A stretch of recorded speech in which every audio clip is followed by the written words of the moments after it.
ভাই আজকের দিনে কমপ্লিট হবে না তো?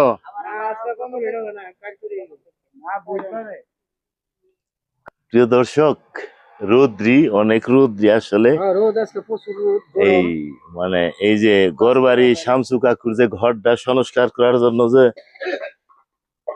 প্রিয় বন্ধুরা, আমার প্রবাসী বন্ধুরা অনেক সহযোগিতা করেছেন, সেই ঘরটা আমি তুলে দিতেছি ওনাদের টাকার বিনিময়ে। আমি শুধুমাত্র মাধ্যম। ইনশাল্লাহ যে কাজ শুরু হয়ে গেছে, বৃষ্টির কারণে কাজটা দীর্ঘায়িত হচ্ছে। শুরু করলেই ক্ষণে ক্ষণে বৃষ্টি আসে, আবার রুদ্রি।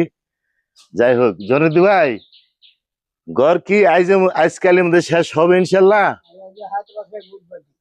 বুধবারে ক্লিয়ার হবে ইনশাল্লাহ। তার মানে আরো 2 দিন লাগবে। প্রিয় দর্শক, সমস্যা নাই, হয়ে গেছে। এই যে টিন কাঠ বা সব এনে দিয়েছি ইনশাল্লাহ। প্রিয় দর্শক, আমি ঘরটি তুলে এই ঘর তো আপনার উঠতে আছে, কি ভাল লাগতেছে না?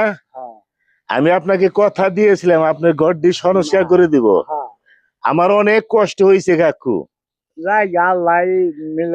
কারণ যে প্রিয় বন্ধু জিনার আমার ফেসবুক দেখেন, আমাকে সাহায্য করেছে মোটামুটি ভালোই। ওই টাকায় হচ্ছে না, অনেক টাকা বেশি লাগতেছে।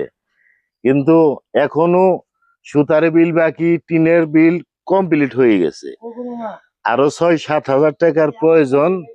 ইনশাল্লাহ প্রিয় দর্শক, সমস্যা নেই, ইনশাল্লাহ উঠে যাবে, সেজন্য সমস্যা নেই। ইনশাল্লাহ ঘরটি হয়ে যাবে 2-1 দিনের মধ্যেই। সুতার বলছেন বুধবারের মধ্যেই কমপ্লিট হবে। প্রিয় দর্শক, ইনশাল্লাহ কমপ্লিট ভিডিও করে আবার আপনাদের মাঝে আমি হাজির হব ইনশাল্লাহ। প্রিয় দর্শক, ঘরটি একবারে মানে সুতার কম, মাত্র 2 জন সুতার, একজন যোগাইলা।